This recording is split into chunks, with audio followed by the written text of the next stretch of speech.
Good afternoon students, आपका अपने YouTube channel arts से फिजिक्स क्लासेज में हार्दिक अभिनंदन है। देखिए, जो आज का हमारा टॉपिक है वो है स्कैटरिंग ऑफ लाइट, जिसको हिंदी में बोला जाता है प्रकाश का प्रकीर्णन। तो देखिए, प्रकीर्णन का मतलब क्या होता है? प्रकीर्णन का जो मतलब होता है वो ये होता है कि टकराकर फैलना। क्या मतलब होता है प्रकीर्णन का? कि टकराकर फैलना। अर्थात जब कोई प्रकाश की किरण किसी पार्टिकल पर आपतित होती है, पार्टिकल कौन सा? हम अर्थ की बात करें तो अर्थ के चारों तरफ आपको पता है एटमॉस्फेयर है, अर्थात वायुमंडल है। और आपको पता है वायुमंडल में बहुत सारे धूल के कण उपस्थित होते हैं और साथ में कुछ गैसेज के कण भी उपस्थित होते हैं। तो जब कोई भी प्रकाश की किरण इन धूल के कणों पर या गैस के कणों पर आपतित होती है, तो मान लो कि यह कोई धूल का कण है, तो सबसे पहले ये क्या करेगा कि जो ये सन से लाइट आ रही है उसको एब्जॉर्ब करेगा। एब्जॉर्ब करने का मतलब अवशोषित करेगा। और उसके पश्चात ये क्या करेगा, इन रे जो ये सन की लाइट है उसको क्या करेगा, अलग अलग डायरेक्शन में फैला देगा। तो ये जो घटना होती है ना, वो क्या कहलाती है? वो कहलाती है प्रकाश का प्रकीर्णन। अर्थात प्रकीर्णन का मतलब क्या हुआ कि जब किसी भी धूल के कण या गैस के कण पर कोई प्रकाश की किरण आपतित होती है, तो सबसे पहले तो वो जो पार्टिकल है वो क्या करेगा, इसको एब्जॉर्ब करेगा।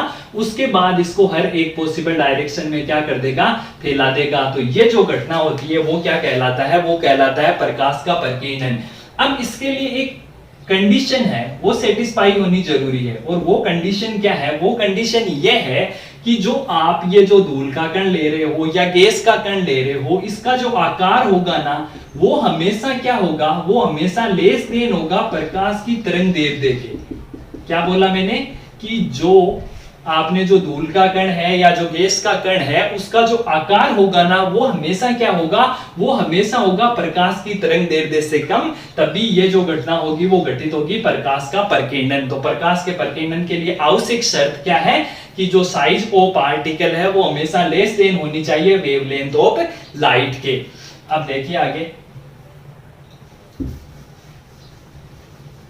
अब इसमें एक रेले का नियम है। रेले नाम का एक साइंटिस्ट था, उसने एक अपना नियम दिया था। तो देखिए रेले का नियम क्या कहा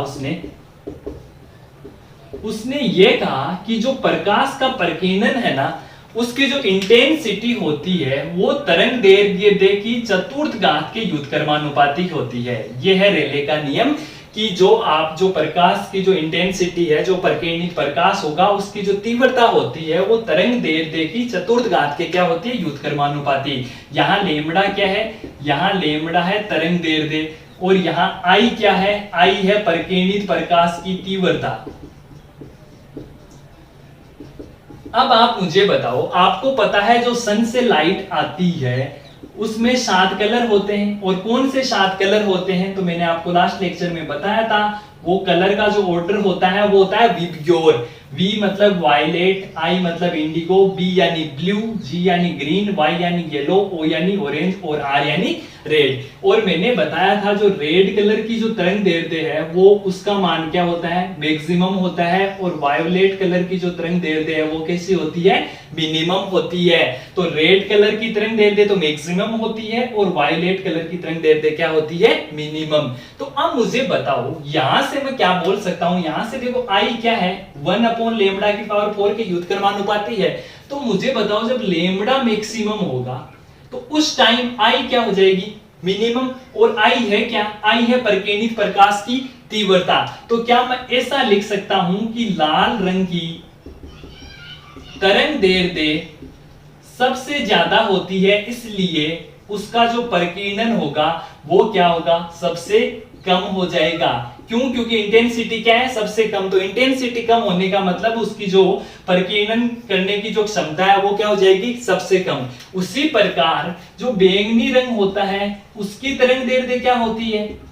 बैंगनी रंग की तरंग दैर्ध्य होती है सबसे कम। तो जब तरंग दैर्ध्य सबसे कम होगी तो इंटेंसिटी क्या हो जाएगी? सबसे ज्यादा।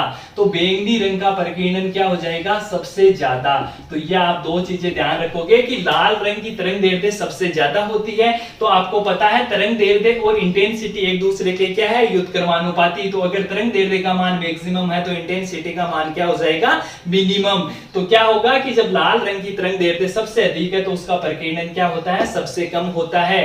और बैंगनी रंग की तरंग दैर्ध्य क्या होती है, मिनिमम। तो जब लेमड़ा का मान मिनिमम होगा तो दोनों एक दूसरे के क्या है, व्युत्क्रमानुपाती, तो आई क्या हो जाएगा, मैक्सिमम हो जाएगा। तो बैंगनी रंग का प्रकीर्णन होता है सबसे ज्यादा और लाल रंग का प्रकीर्णन क्या होता है, सबसे कम। तो यह है प्रकीर्णन और यह है रेले का नियम।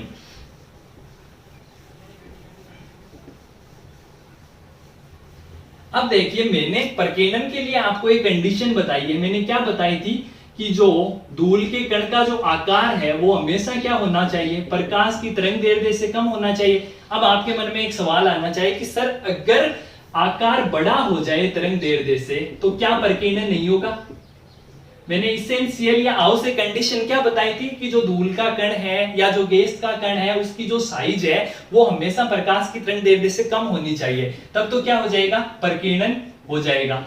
और दूसरी बात यह कि अगर आकार बड़ा हो गया तो क्या तरंग दैर्ध्य, क्या जो प्रकीर्णन होगा या नहीं होगा।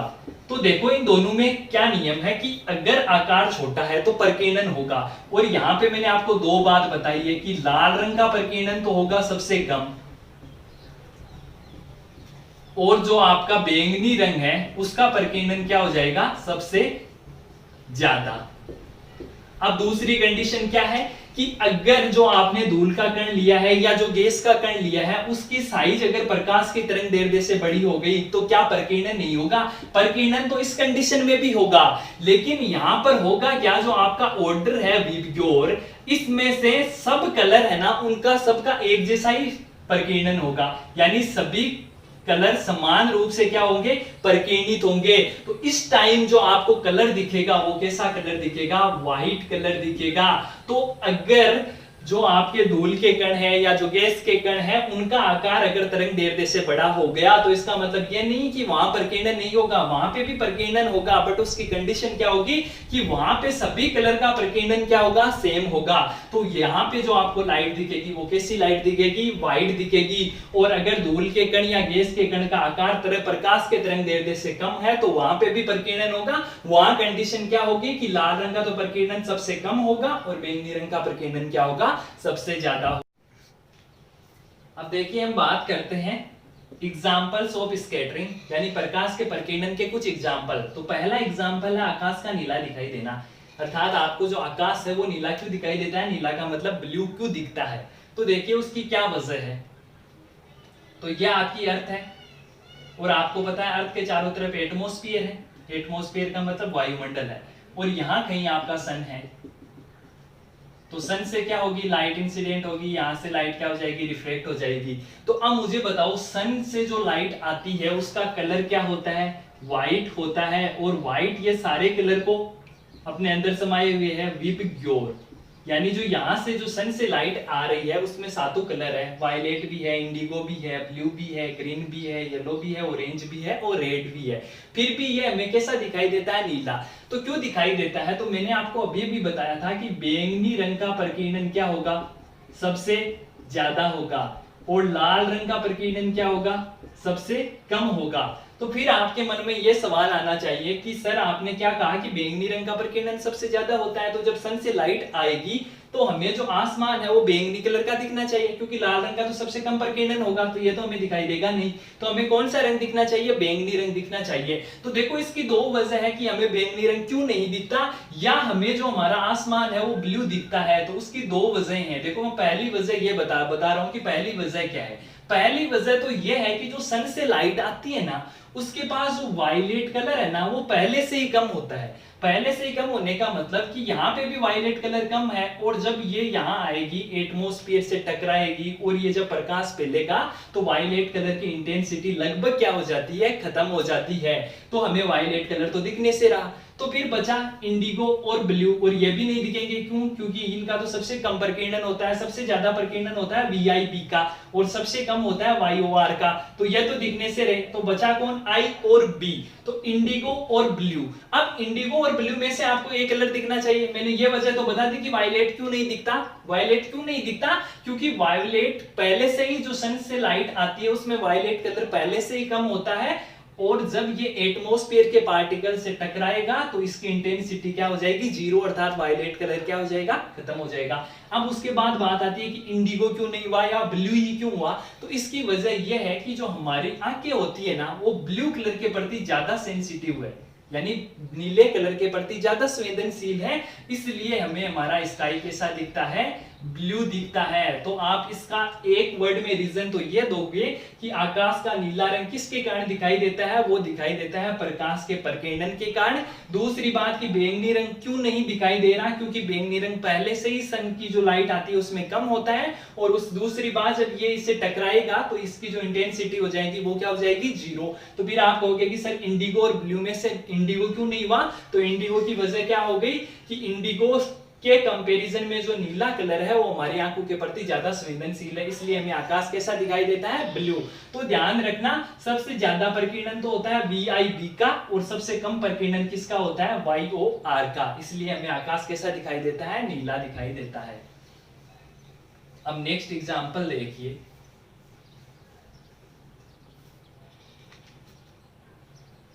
कि सूर्योदय एवं सूर्यास्त के समय सूर्य का लाल दिखाई देना, सूर्यास्त के समय सूर्य का लाल दिखाई देना। कि जब अगर आपने कभी नोटिस किया हो तो जब सनराइज होता है और जब सनसेट होता है तो उस टाइम जो आपका सूर्य है वो किस कलर का दिखता है, रेड कलर का दिखता है। देखिए ऐसा क्यों होता है, तो ये मान लो आपकी अर्थ है। तो अब देखो जाए सनराइज और सनसेट, तो मान लो यहाँ सनराइज हो रहा है अर्थात सूर्योदय हो रहा है, और यहाँ सनसेट यानी सूर्य अस्त हो रहा है। तो यहाँ सूर्य ये रहा और यहाँ सूर्य ये रहा। और जब ये मान लो नून का टाइम है, दोपहर मतलब 8 नून, तो इस टाइम सूर्य कहाँ होगा, यहाँ होगा। अब देखो एक रेज को तो थोड़ा सा ऊपर बना दो,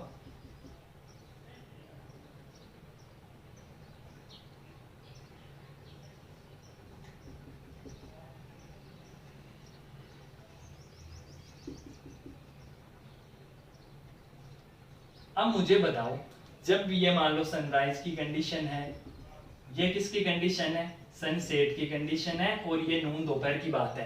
तो अब मुझे बताओ सबसे ज्यादा डिस्टेंस रेज को कब चलनी पड़ रही है। देखो ये ज्यादा डिस्टेंस है या ये ज्यादा डिस्टेंस है, देखो आपको डायग्राम से पता चल रहा है ये कम डिस्टेंस है और ये क्या है, ज्यादा डिस्टेंस है। तो जब ये डिस्टेंस ज्यादा है तो इसका मतलब यहां से, तो आपको पता है सन से जब लाइट आती है तो वहां से 7 कलर निकलेंगे, विबग्योर। तो होगा क्या कि जैसे जैसे सनलाइट, यहाँ आपको पता है एटमॉस्फेयर है, तो यहाँ होगा क्या कि जैसे जैसे यहाँ से जो लाइट आ रही है तो उसमें से सबसे पहले क्या होगा, यहाँ मान लो वायलेट कलर का प्रकीर्णन हो गया, यहाँ आई कलर खत्म हो गया, यहाँ बी, यहाँ जी, यहाँ वाई, यहाँ ओ, और यहाँ पहुंचते पहुंचते इस लाइट के पास कौन सा कलर बचेगा, आर कलर बचेगा, यानी रेड कलर बचेगा। तो आप इसका रीजन क्या दोगे कि जब सूर्योदय होता है एवं जब सूर्यास्त होता है उस टाइम सूर्य की अर्थ से डिस्टेंस होती है वो सबसे ज्यादा होती है। तो उस टाइम जब आप सन से लाइट भेजते हो तो उनमें से रेड कलर को छोड़कर बाकी सबका क्या हो जाता है, प्रकीर्णन, और हमारी आंखों में कौन सा कलर आता है, केवल कौन सा कलर आता है, लाल कलर आता है। तो याद रखना अगर डिस्टेंस मैक्सिमम हो तो उस टाइम कौन सा कलर आपको दिखाई देगा, उस टाइम आपको कलर कौन सा दिखाई देगा, रेड कलर दिखाई देगा। तो सिमिलरली मुझे बताओ जब सन सेट हो रहा है उस टाइम भी देखो उतनी डिस्टेंस है, तो यहां से जब सन सा लाइट चलेगी तो पहले वायलेट हो जाएगा प्रकीर्णित, फिर इंडिगो, फिर ब्लू, फिर ग्रीन, फिर येलो, फिर ऑरेंज, और फिर बच कौन सा जाएगा, रेड कलर। इसलिए हमारी आंखों को कौन सा कलर दिखेगा, रेड कलर। तो चाहे तो सूर्योदय हो चाहे सूर्यास्त हो, तो आप रीजन क्या लिखोगे कि सूर्योदय एवं सूर्यास्त के समय प्रकाश की किरण को ज्यादा दूरी तय करनी पड़ती है, इसलिए हमारी आंखों में बाकी सब कलर तो क्या हो जाएंगे, नष्ट हो जाएंगे, और हमारी आंखों में कौन सा कलर पहुंचेगा, रेड कलर। तो इस टाइम आपको सूर्य कैसा दिखाई देगा, रेड कलर का दिखाई देगा। नेक्स्ट एग्जांपल देखिए,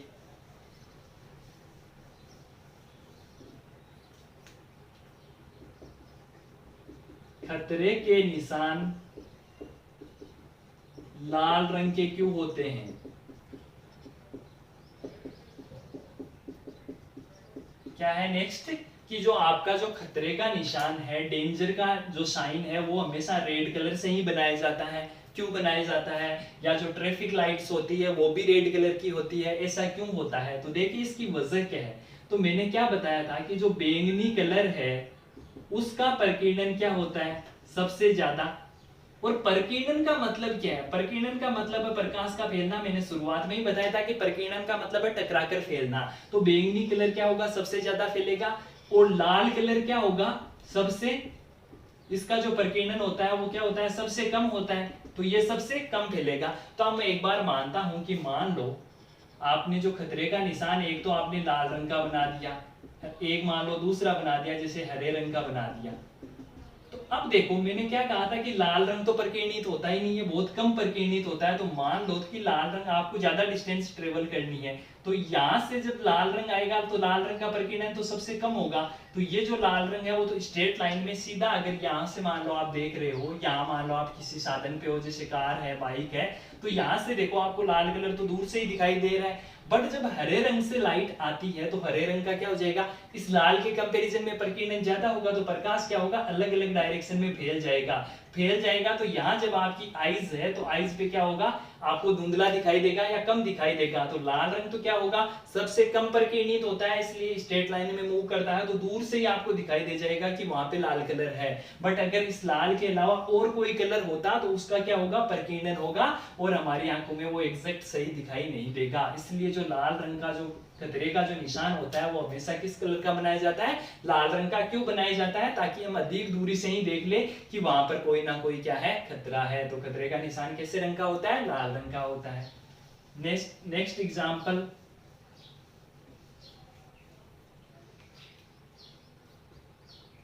बादलों का सफेद दिखाई देना। जो आपके जो बादल हैं उनका कलर कैसा होता है? श्वेत, मतलब व्हाइट कलर के दिखाई देते हैं। ऐसा क्यों होता है? तो देखिए मैंने आपको शुरुआत में दो कंडीशन बताई थी। पहली कंडीशन क्या बताई थी कि धूल या जो आपके गैस के कण है उनका आकार हमेशा क्या होना चाहिए? प्रकाश की तरंग दैर्ध्य से कम होना चाहिए। और दूसरी कंडीशन में मैंने क्या बताया था कि अगर आकार बड़ा है प्रकाश की तरंग दैर्ध्य से, तो मैंने क्या कहा था? प्रकीर्णन तो इन दोनों ही कंडीशन में होगा, लेकिन शर्त क्या होगी कि इस कंडीशन में बैंगनी रंग का प्रकीर्णन सबसे ज्यादा और लाल रंग का प्रकीर्णन क्या होगा? सबसे कम होगा। और इस कंडीशन में मैंने क्या बताया था कि जो आपका जो कलर होगा वो इक्वली डिफरेंट, मतलब इक्वली डिस्ट्रीब्यूट होगा। अर्थात इस टाइम आपको कैसा कलर दिखेगा? व्हाइट कलर दिखेगा। तो अब जो ये बादलों में जो आपको पता है जो जल के कण होंगे, जो उनकी साइज होती है वो हमेशा क्या होगी? प्रकाश की तरंग दैर्ध्य से ज्यादा होगी। और अगर प्रकाश की तरंग दैर्ध्य से ज्यादा होगी तो सभी रंग समान रूप से क्या होंगे? प्रकीर्णित। तो इस कंडीशन में हमें बादल कैसे दिखाई देंगे? White colour. तो आप इसका रीजन क्या लिखोगे? इसका रीजन ये लिखोगे कि जो बादलों में जो जल के कण है उनका आकार प्रकाश की तरंग दैर्ध्य से क्या है? ज्यादा। और जब जल के कणों का आकार प्रकाश की तरंग दैर्ध्य से ज्यादा है तो उस टाइम जो प्रकाश का प्रकीर्णन है वो सभी कलर का क्या होगा? सेम होगा। और उस टाइम जो आपको कलर दिखेगा वो कैसा दिखेगा? वो आपको कैसा कलर दिखेगा? व्हाइट कलर दिखेगा। इसलिए जो आपको बादल है वो कैसे दिखाई देते हैं? सफेद दिखाई देते हैं। तो ये था आपका स्कैटरिंग ऑफ लाइट। तो एक बार जल्दी से मैं रिपीट कर देता हूं कि स्कैटरिंग का मतलब क्या होता है? स्कैटरिंग का मतलब होता है प्रकीर्णन। और प्रकीर्णन का मतलब क्या होता है? उसका मतलब होता है टकराकर फैलना। तो प्रकाश का किसी धूल के कण या गैस के कणों से टकराकर फैलना तो क्या कहलाता है? प्रकीर्णन। अब प्रकीर्णन के लिए आवश्यक शर्त क्या थी कि जो आप धूल के कण ले रहे हो या गैस के कण ले रहे हो उनका आकार हमेशा लेस देन कैसा होना चाहिए? प्रकाश की तरंग दैर्ध्य से हमेशा कैसा होना चाहिए? कम होना चाहिए। तो उस टाइम जो प्रकीर्णन होगा उसमें बैंगनी रंग का प्रकीर्णन तो क्या हो जाएगा? सबसे ज्यादा। और जो लाल रंग होगा उसका प्रकीर्णन क्या हो जाएगा? सबसे कम। और नेक्स्ट हमने क्या स्टडी की थी कि अगर आकार बड़ा हो गया प्रकाश की तरंग देवदेश से। हम किसके आकार की बात कर रहे हैं? हम बात कर रहे हैं धूल के कण या गैस के कणों की। तो इस कंडीशन में भी प्रकीर्णन तो होगा, बट इस टाइम जो हमें कलर दिखाई देगा वो कैसा दिखाई देगा? श्वेत, या कैसा दिखेगा? व्हाइट। तो ये थी स्कैटरिंग ऑफ लाइट और उससे रिलेटेड कुछ एग्जांपल्स। अगर आपको कोई डाउट हो तो आप कमेंट सेक्शन में कमेंट करके पूछ सकते हो। Thank you students.